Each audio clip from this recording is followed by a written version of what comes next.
वित्त मंत्री निर्मला सीतारमण ने आम बजट पेश कर दिया है और बजट में लोगों को, मध्यवर्गीय परिवार को बड़ी राहत तो दी ही गई है, साथ ही साथ इंफ्रास्ट्रक्चर के लिए भी सरकार की तरफ से बड़ा ऐलान किया गया है। सरकार की तरफ से कहा गया है कि इंफ्रास्ट्रक्चर के लिए 10 लाख करोड़ रुपए खर्च किया जाएगा। बातचीत के लिए हमारे साथ मौजूद है पीएचडी चैम्बर के हाउसिंग कमेटी के प्रेसिडेंट हैं।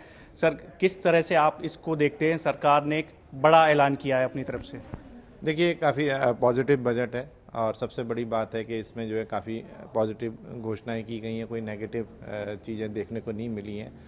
और इंफ्रास्ट्रक्चर के लिए डेफिनेटली जो एक पेस पूरी इंडिया में चल रहा है कि इंफ्रास्ट्रक्चर को बढ़ावा दिया जा रहा है, उसको और आगे बढ़ाया गया है, क्योंकि इंफ्रास्ट्रक्चर ही एक जो है डेवलप्ड नेशन जो हमें बना पाएगा, जो हम डेवलपिंग से डेवलपिंग की तरफ बढ़ रहे हैं। कंट्री के लिए बेसिकली कंट्री के लिए एक बहुत ज़रूरी है कि वो एक जो पेस बना हुआ है इंफ्रास्ट्रक्चर का, वो कंटिन्यू रहे।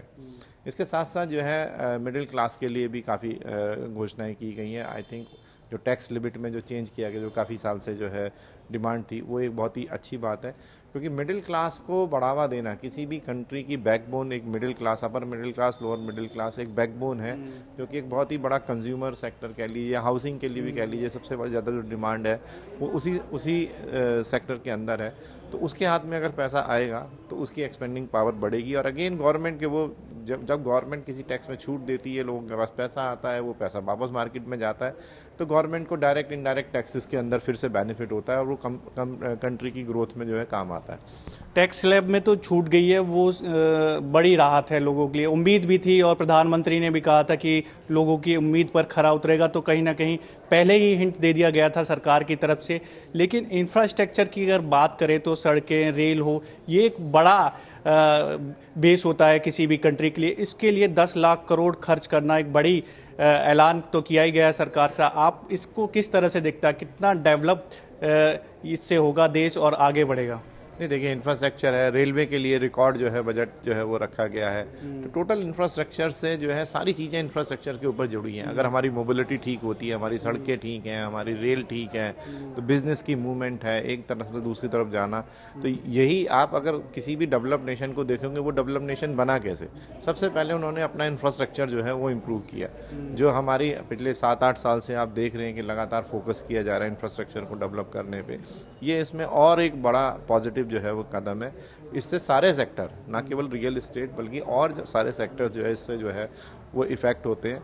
तो आई थिंक ये जो पेस ऑफ इंफ्रास्ट्रक्चर डेवलपमेंट का, ये इस बजट से और ज़्यादा जो है बढ़ेगा। अभी भी देखने में आया कि सरकार लगातार जो हाईवे हैं उन पे काम कर रही है, सड़कें बनाने का काम कर रही है, तो इससे सीधा सीधा कंट्री के लिए एक डेवलप चीज़ें जो हैं वो होना बेसिकली शुरू हो जाता है। अगर आपकी हाईवे सही है, सड़कें सही हैं, रेल मार्ग सही है, तो कहीं ना कहीं अब सीधा बेनिफिट मिलता हुआ नज़र आ रहा है। आप इसका किस तरह से आकलन करेंगे और जो सरकार का जो एक अमाउंट, एक बड़ी अमाउंट दिया है, उसको किस तरह से देखते हैं आप? अगले आने वाले टाइम में किस तरह से ये आगे और डेवलप में योगदान दे सकेगा?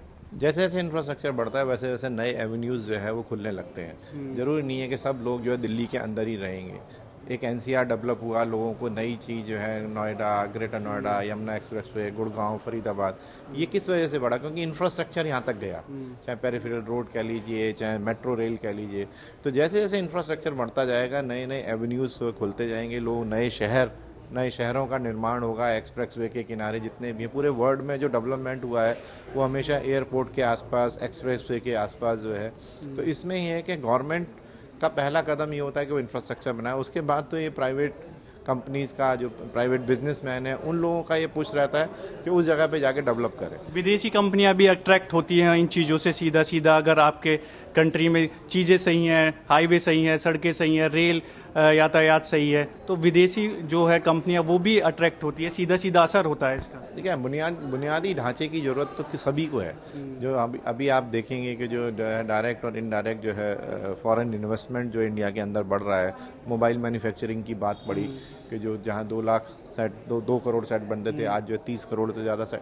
तो ये चीज़ें इसलिए हो रही हैं क्योंकि बेसिक इंफ्रास्ट्रक्चर जो है यहाँ पर जो डेवलप हो रहा है। अभी जो है शिपिंग की एक बात करें, टूरिज़्म के ऊपर एक फोकस किया गया। ये सारी चीज़ें ऐसी हैं कि जो कि हमारे जो है फॉरेन इन्वेस्टमेंट को भी बढ़ावा देंगी और इंटरनल ग्रोथ को भी बढ़ावा देंगी। चलिए, बहुत बहुत शुक्रिया हमसे बातचीत के लिए। तो कहीं ना कहीं जो बजट है वो लोगों के लिए तो राहत भरा ही है, साथ ही साथ सरकार ने इंफ्रास्ट्रक्चर के लिए भी एक बड़ा ऐलान किया है। 10 लाख करोड़ खर्च करने की बात कही गई है। कैमरामैन मनोज कोहली के साथ देवेश कुमार, टोटल न्यूज़, दिल्ली।